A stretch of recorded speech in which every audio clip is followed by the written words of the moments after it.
When the wind reaches 80 miles per hour and the temperature drops to minus 20 degrees, your body has exactly 47 minutes before hypothermia begins shutting down your vital organs.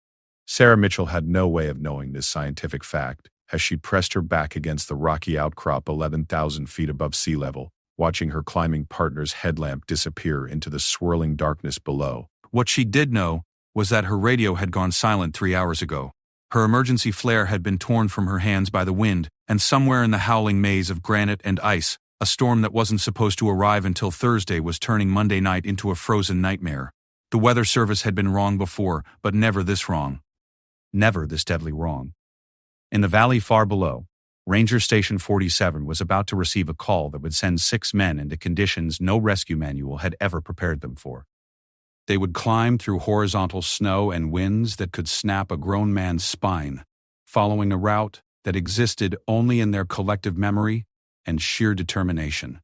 Some would call it suicide. Others would call it the most impossible rescue in the history of mountain emergency response. Sarah Mitchell didn't know about any of that yet.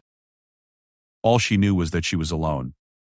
The storm was getting stronger and her partner Tom had been gone for 2 hours with a promise to return in 30 minutes. The cold was starting to make her thoughts fuzzy, and every time she closed her eyes, even for a second, she could feel herself drifting toward the kind of sleep that mountain climbers never wake up from. This is the story of one woman's fight against nature's most brutal forces, and the extraordinary group of men who risked everything to bring her home. Sarah Mitchell had always trusted the mountains. Growing up in Colorado, she learned to read weather patterns the way other people read books. Dark clouds building in the west meant rain by afternoon. A ring around the moon meant snow within 24 hours. The smell of pine growing stronger meant pressure changes were coming. For 15 years, these natural signs had kept her safe on dozens of climbing expeditions across the Rocky Mountains. But Monday morning felt different from the moment she stepped out of her truck at the Bear Creek trailhead. The air held an electric stillness that made her skin prickle. Even the usual sounds of morning birds seemed muted, as if nature itself was holding its breath.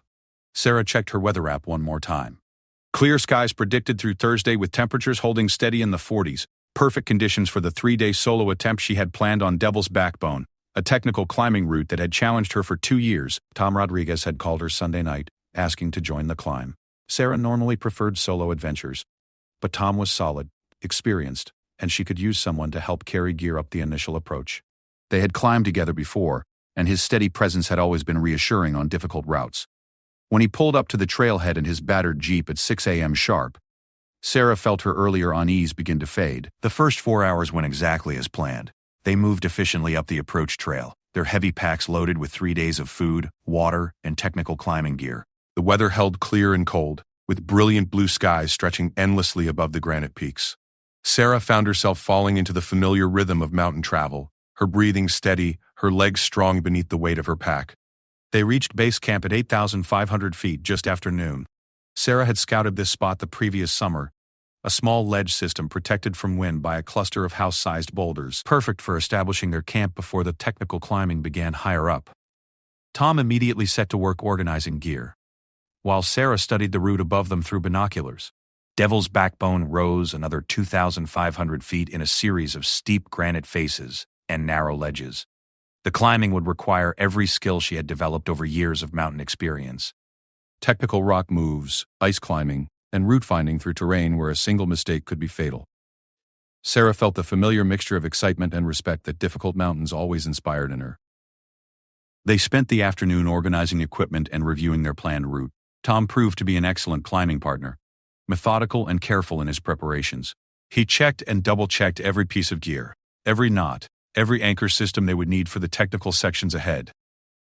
Sarah appreciated his attention to detail, especially on a route this demanding. As evening approached, they shared a simple dinner of instant pasta and hot tea. The temperature was dropping steadily, but nothing approaching dangerous levels. Sarah checked her weather radio one final time before bed. The forecast remained unchanged. Clear conditions expected through the week. Tuesday morning dawned crisp and clear. Sarah woke to find a thin layer of frost coating their sleeping bags, but the sky remained deep blue and cloudless. They broke camp early, leaving their heavy packs behind, and carrying only essential climbing gear for the first technical pitch. The plan was simple: spend Tuesday establishing their route through the most difficult sections, return to base camp, then make their final summit push on Wednesday morning. The climbing proved even more challenging than Sarah had anticipated. The granite was solid but demanding, requiring delicate balance and precise technique. Tom handled the difficult sections with steady competence, and by early afternoon they had completed 3 of the 5 major pitches. Sarah felt a growing confidence that they would complete the route successfully. It was just after 2 p.m. when she noticed the first cloud. A small wisp of gray appeared above the western peaks, so insignificant that Sarah almost dismissed it entirely. Mountain weather could change quickly, but her weather sources had shown no indication of approaching storms. She mentioned it to Tom, who glanced up briefly before returning his attention to organizing their climbing rope. Within an hour, this single cloud had multiplied into a line of gray stretching across the western horizon. Sarah felt her earlier unease returning. She had seen weather move fast in the mountains before, but this felt different, more urgent, more threatening. By 4 p.m., the western sky had turned an ominous dark gray. The wind was beginning to pick up, sending occasional gusts across the granite face that made their climbing rope snap and dance. Sarah made the decision to retreat to base camp immediately. Technical climbing in deteriorating weather was an invitation to disaster. They rappelled quickly down the sections they had climbed earlier, moving with the focused efficiency that mountain emergencies demanded. Sarah kept glancing at the approaching clouds, trying to estimate how much time they had before the weather hit their position. The line of gray was moving faster than any storm front she had ever observed. They reached base camp just as the first snowflakes began to fall. Large, wet flakes that melted immediately on contact with the rock. Sarah quickly began securing their equipment while Tom reinforced their shelter with additional guy lines and stakes. The wind was increasing steadily and the temperature had dropped at least 10 degrees in the past hour. Sarah tried her weather radio again. Static filled the airwaves, with only occasional fragments of weather reports coming through clearly. What she could hear was alarming. Severe storm warning, winds gusting to 70 miles per hour. Heavy snow accumulation expected, but the broadcast kept cutting out, leaving crucial details lost in electronic noise. By 6 p.m., the storm had arrived in full force. Snow was falling horizontally across their campsite, driven by winds that seemed to come from every direction at once.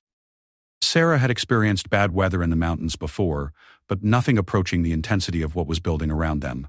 Their carefully chosen sheltered campsite now felt exposed and vulnerable. The temperature continued to drop rapidly. Sarah's thermometer read 18 degrees and falling. Combined with the wind, the effective temperature was well below zero. They retreated into their tent, but even with both of them inside, the structure shook and strained against the storm's growing power. Tom suggested they should consider retreat immediately, while they still could navigate the approach trail in the dark. Sarah agreed completely. This was beyond anything they had prepared for, and staying put meant risking their lives for no good reason. They began packing essential gear by headlamp, leaving behind anything not absolutely necessary for their descent. But when Tom stepped outside to begin breaking down their camp, he immediately encountered a problem that changed everything. The trail they had followed up that morning was already buried under 2 feet of new snow. Worse, the wind was creating whiteout conditions that made navigation impossible beyond a few feet. The familiar landmarks Sarah had used to guide them up the mountain had disappeared completely in the swirling darkness. Tom tried to scout a route down for 20 minutes before returning to report that descent was impossible in current conditions. The trail was gone. The visibility was zero, and the wind was strong enough to knock a person off their feet. They would have to wait for the storm to pass, or at least decrease in intensity. Sarah felt a cold knot of fear forming in her stomach. Mountain storms typically lasted hours, not days. They had food and shelter for several days if necessary, but the intensity of this weather system was unlike anything in her experience. This felt like something that could last much longer than a typical mountain storm. They spent a miserable night huddled in their tent, listening to the wind tear across the mountainside with a sound like freight trains. Neither of them slept much. The tent wall snapped and strained constantly, and several times Sarah was certain the whole structure would be torn apart by the wind.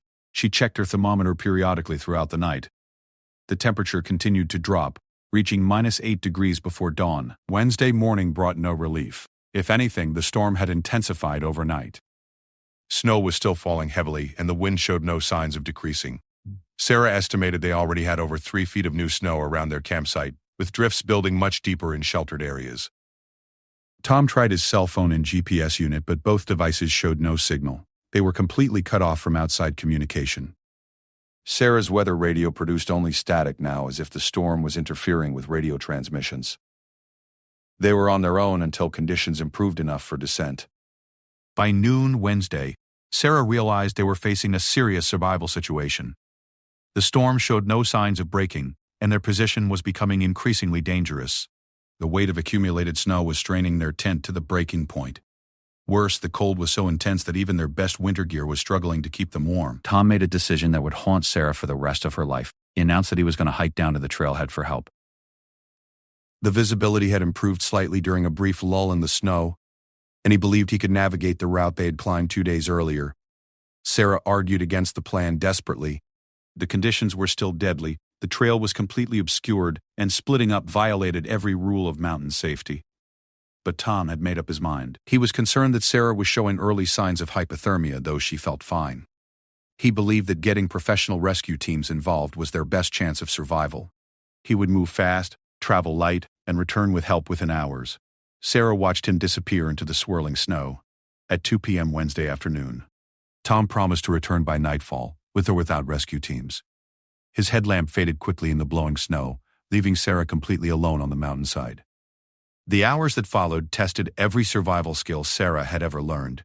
She reinforced her shelter as best she could, rationed her remaining food and water, and tried to stay warm in conditions that seemed designed to kill any human presence on the mountain. The wind never stopped and the snow continued falling steadily.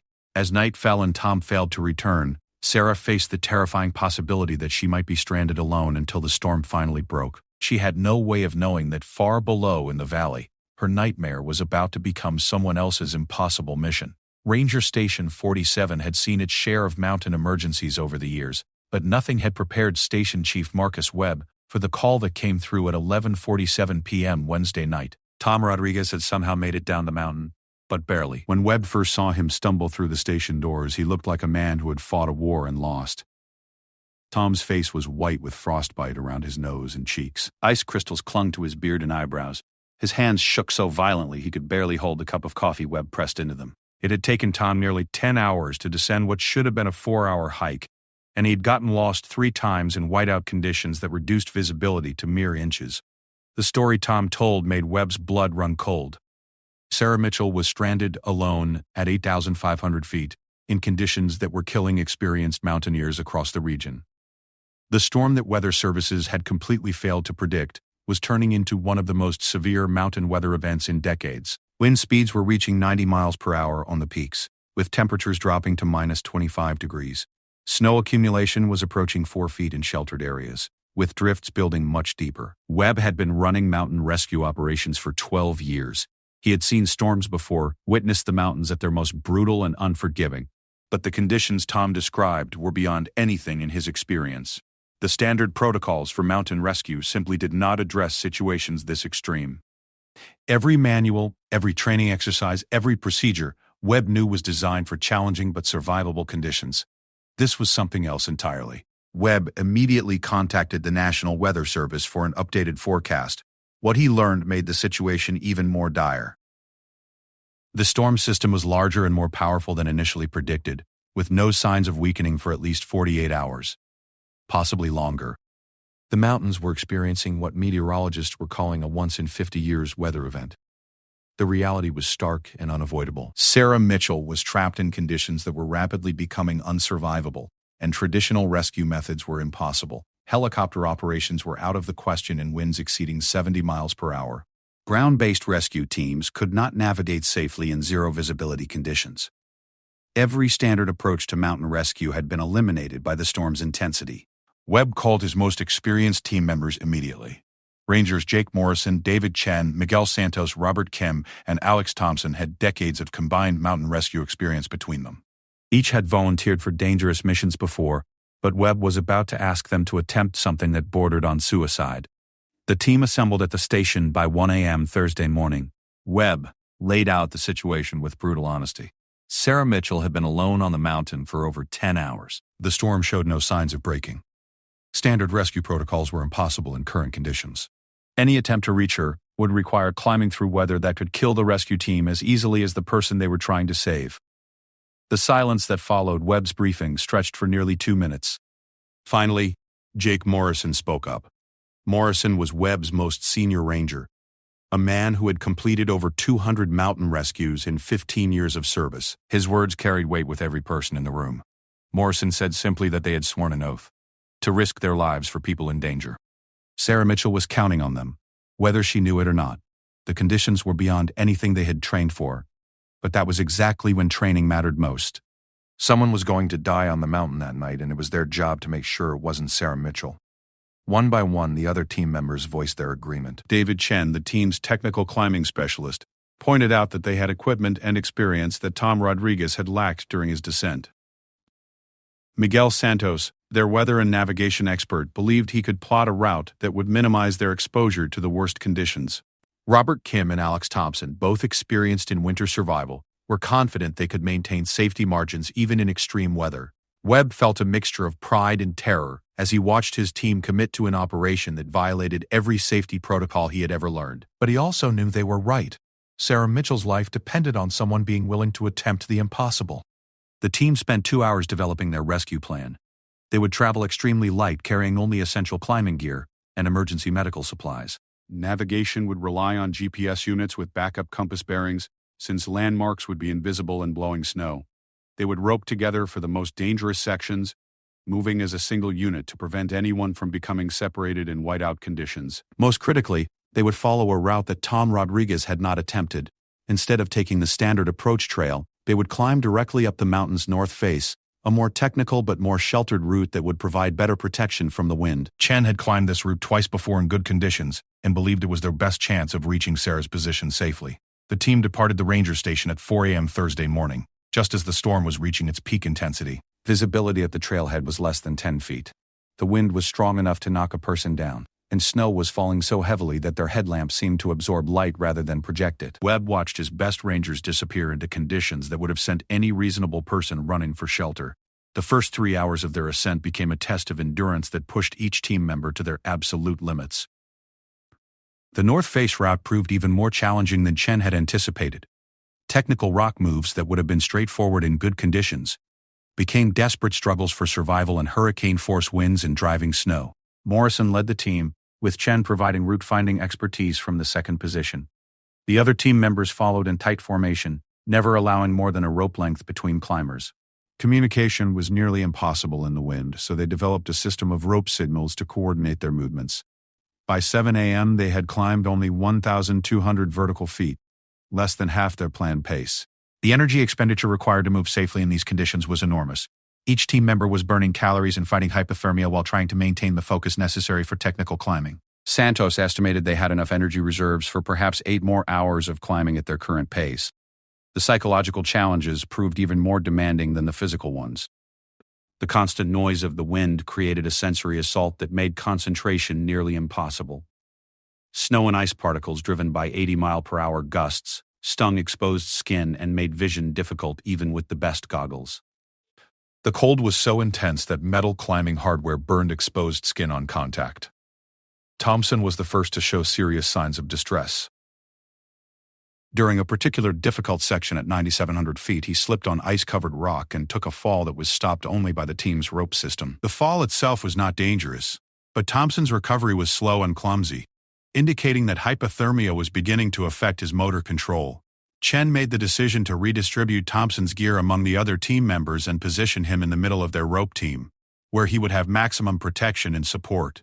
It was a sound tactical decision, but it also meant the team was now operating with reduced capability just as they approached the most dangerous sections of their climb. At 10 a.m. they encountered their first major crisis.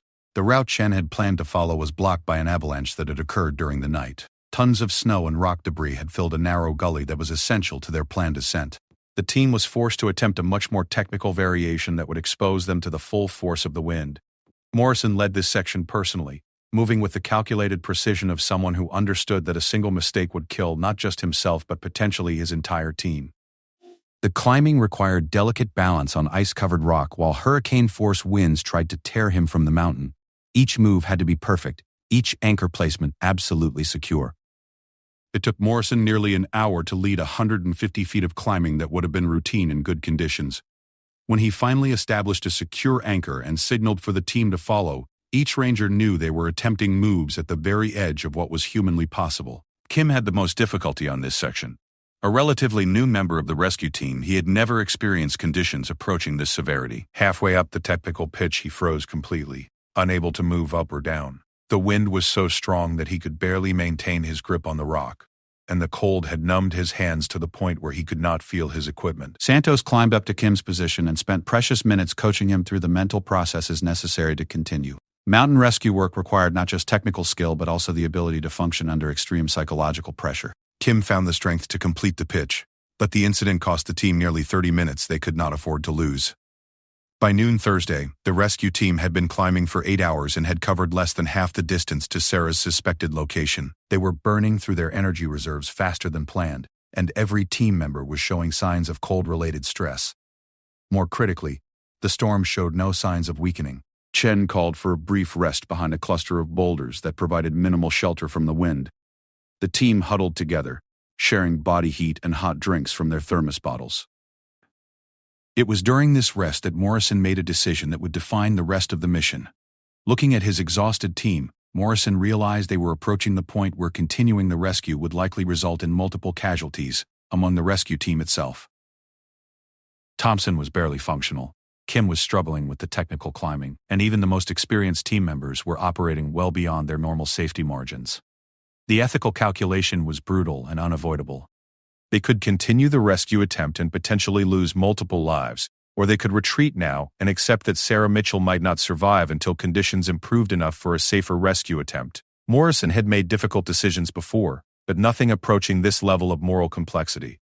Sarah Mitchell was counting on them, possibly dying while they debated her fate. But his primary responsibility was to his own team, and continuing in these conditions was very likely a suicide mission. The team spent 10 minutes discussing their options in the limited shelter of the boulder field. Each ranger understood the stakes completely.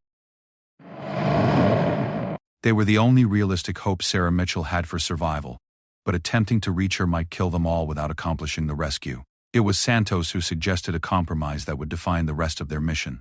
He proposed that the team continue for 2 more hours, reassessing their situation at regular intervals. If they could maintain their current pace without additional casualties, they would continue to Sarah's position. If anyone else showed serious signs of distress, they would abort the mission immediately. The team agreed to Santos's plan unanimously. They resumed climbing at 12:30 p.m., moving into the most dangerous sections of their route with the full knowledge that they were betting their lives on their ability to reach Sarah Mitchell before their own survival margins were completely exhausted. What they found when they finally reached Sarah's position would test every skill they had developed in years of mountain rescue work. Sarah Mitchell had stopped feeling her feet sometime around dawn on Thursday morning. The numbness had crept up from her toes to her ankles, then to her calves, marking the steady progress of frostbite through her extremities. She tried wiggling her toes inside her boots every few minutes but could no longer tell if they were responding to her commands. The cold had become a living thing, patient and relentless, working its way deeper into her body with each passing hour. Her tent had partially collapsed during the night when the weight of accumulated snow finally overcame the structural limits of the aluminum poles. Sarah had spent hours in darkness, using her body to hold up the sagging fabric while wind tried to tear the entire shelter from its anchor points. By morning, she was trapped in a space barely large enough to sit upright, surrounded by walls that snapped and strained constantly in the hurricane-force winds. Sarah had been alone on the mountain for 18 hours now, and Tom had been gone for even longer. She tried not to think about what his continued absence meant. Tom was experienced, careful, and determined. If he had not returned or sent help, something had gone seriously wrong during his descent. Sarah forced herself to focus on immediate survival, rather than speculation about Tom's fate. Her water had begun freezing despite her efforts to keep it warm inside her sleeping bag. Sarah had read about the dangers of dehydration and extreme cold, how the body's fluid balance became critical for maintaining core temperature. She rationed her remaining liquid carefully, taking small sips every hour, while trying to conserve what little she had left. Food was becoming a more serious problem. Sarah had packed enough supplies for 3 days, but the extreme cold was burning calories faster than she had anticipated. Her body was working constantly to generate heat, and the simple act of staying warm was exhausting her energy reserves. She forced herself to eat small amounts regularly, even when she had no appetite, knowing that maintaining blood sugar was essential for survival.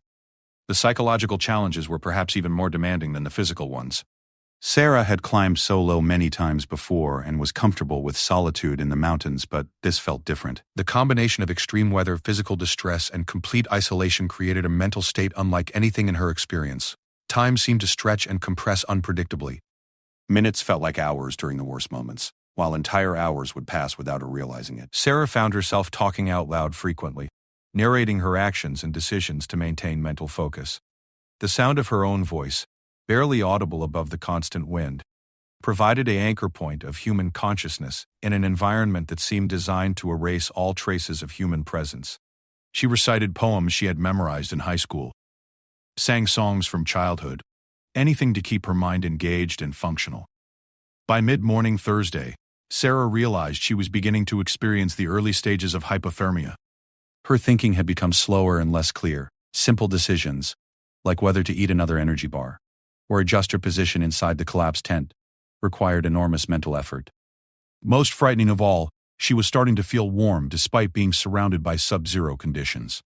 Sarah recognized this symptom from wilderness survival training. Paradoxical warming was one of the final stages before hypothermia became fatal. Her body's temperature regulation system was beginning to fail, and she was running out of time to save herself. She forced herself to move constantly, exercising her arms and legs to maintain circulation, even though movement was becoming increasingly difficult. The wind never stopped. For 20 hours, Sarah had listened to the sound of air moving across the mountainside with the force of an express train. The constant noise had become a psychological torture, making sleep impossible and concentration nearly unbearable. Even worse, the wind seemed to be getting stronger rather than weaker as the storm progressed. It was just after 1 p.m. Thursday when Sarah heard something that made her question her own sanity.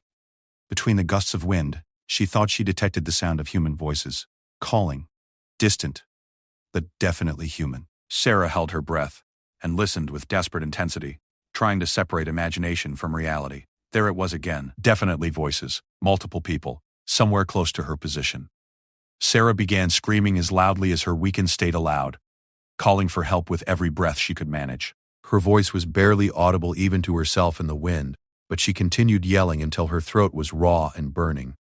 The response came 5 minutes later, a clear, strong voice calling her name through the storm. Sarah felt a surge of emotion so powerful it left her gasping.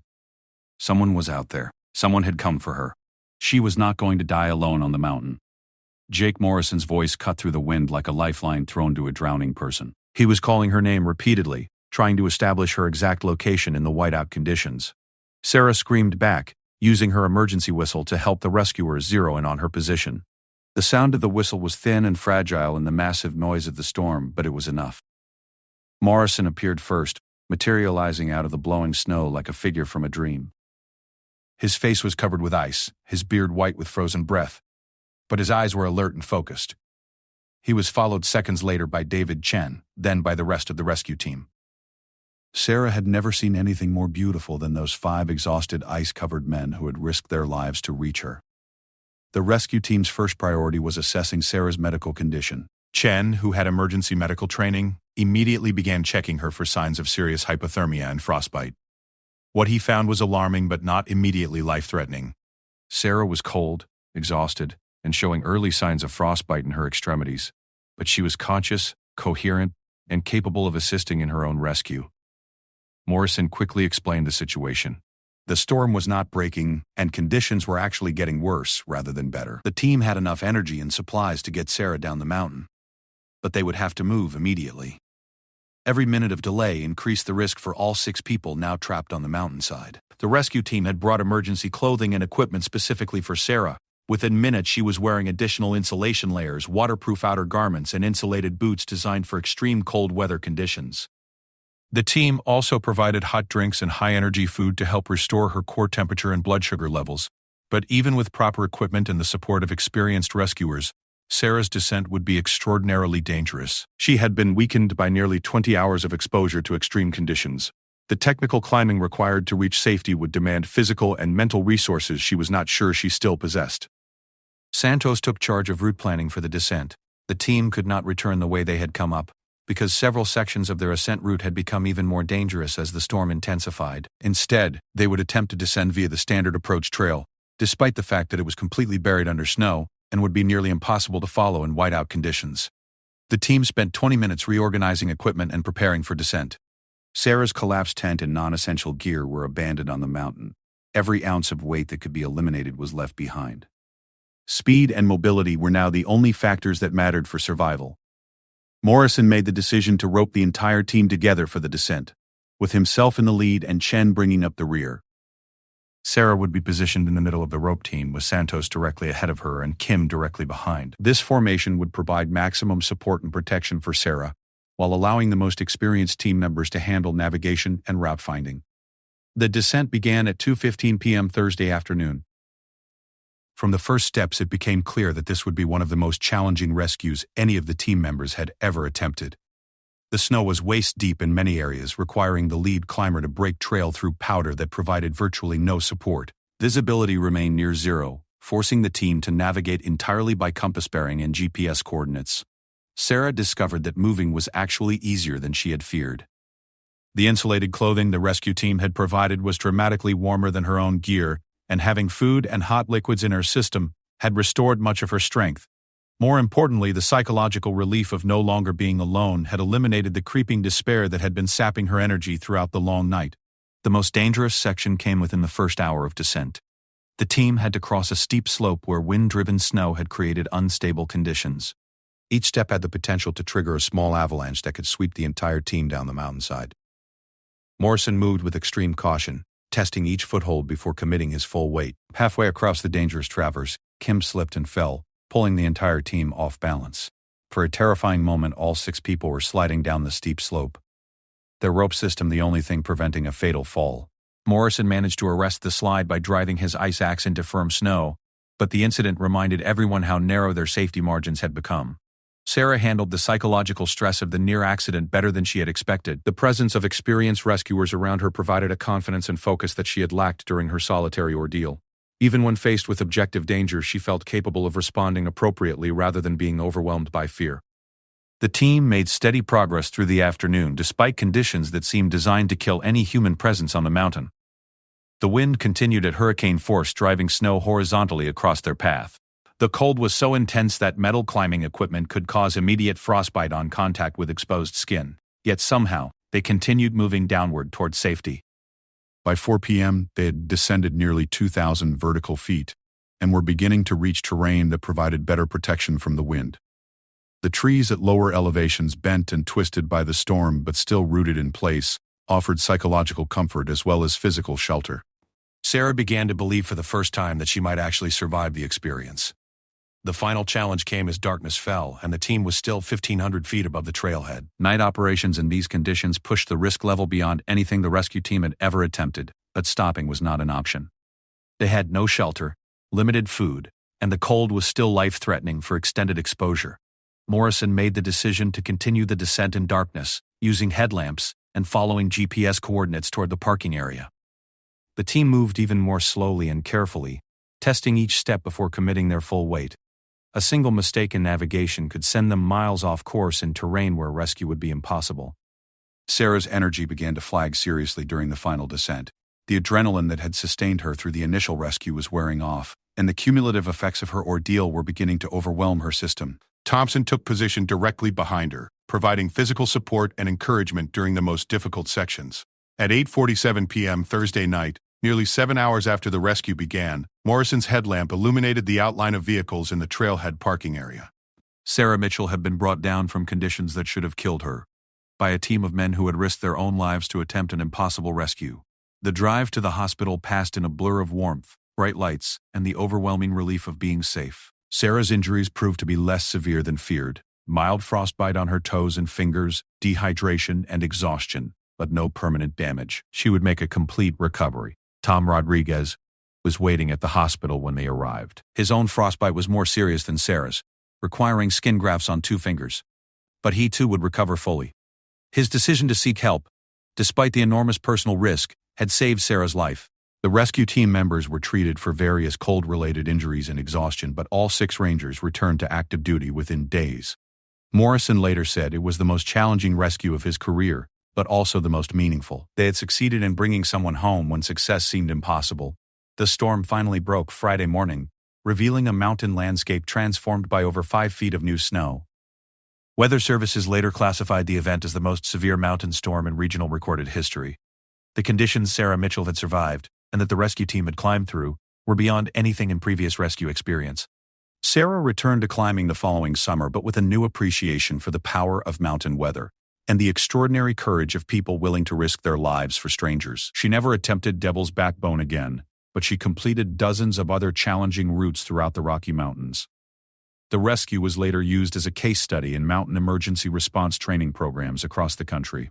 It demonstrated that even impossible conditions could be overcome through careful planning, exceptional skill, and the kind of courage that defines the very best of human nature when faced with life-and-death situations.